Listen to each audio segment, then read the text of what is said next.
আসসালামু আলাইকুম দর্শক বিন্দু, আপনারা দেখছেন যে ব্রিজের মধ্যে যে জমে থাকা মাটি এবং ময়লাগুলো পরিষ্কার করা হচ্ছে।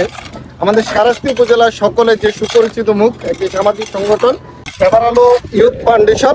এই যে সামাজিক সংগঠনটি সারাস্তির বিভিন্ন কাজ করে থাকে মানবিক, আপনার একেবারেই একটি অলাভজনক একটি প্রতিষ্ঠান। আমাদের এই দেশে সরকারের যে বিভিন্ন সেক্টরের বাইরেও কিছু সামাজিক সংগঠন আছে যেগুলো অনেক কাজ করে থাকে মানবিক। আর এই কাজগুলো করার জন্য আসলে সবচেয়ে বড় জিনিস হলো আপনার মন মানসিকতার বিষয়, কারণ এখানে কোনো বেতন নেই। আপনারা দেখছেন এই রোদ্রের সময় এই ব্রিজের উপরে জমে থাকা ময়লাগুলো আপনার পরিষ্কার করা হচ্ছে।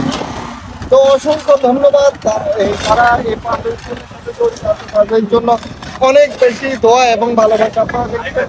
আসলে এই যে সরকারের যে সম্পদ যেগুলো আমাদের, আমরা যারা মানুষ, আমাদের জনগণের এইগুলো সম্পদ, আর এগুলো রক্ষণাবেক্ষণ করার দায়িত্ব হচ্ছে আমাদের। সবসময় আমাদেরকে সচেতন থাকতে হবে। আর যারা যে আপনাদের উপজেলায় হোক, বাংলাদেশের যে কোনো জায়গায় হোক, যারা সামাজিক কাজ করবে সব সময় আপনারা আপনাদের অবস্থান থেকে এগিয়ে আসবেন, যে কোনো পাশ দিয়ে থাকার চেষ্টা করবেন। কারণ এই সামাজিক সংগঠনগুলি সম্পূর্ণ হচ্ছে অলাভজনক প্রতিষ্ঠান। সময় অনেকে ঘুমাচ্ছে, অনেকে নিজেকে নিয়ে ব্যস্ত, ওনাদেরও অনেকে পড়াশোনা করে ব্যবসা করে। এর ভিতরে সময়টা বের করে মানুষের জন্য কিছু করা।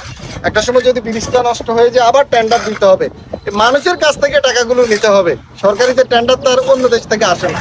এজন্য আমাদের যে সরকারের যে বিভিন্ন জায়গাগুলো আছে, সরকারি যে জায়গাগুলো আছে, বিভিন্ন জায়গাগুলো ধরেন ব্রিজ থেকে অন্যান্য যে প্রতিষ্ঠানগুলো, অন্যান্য যে সেক্টরগুলো, আমাদেরকে সবাইকে সবার অবস্থান থেকে এ বিষয়ে সতর্ক থাকতে হবে, এসবের প্রতি আন্তরিক হতে হবে।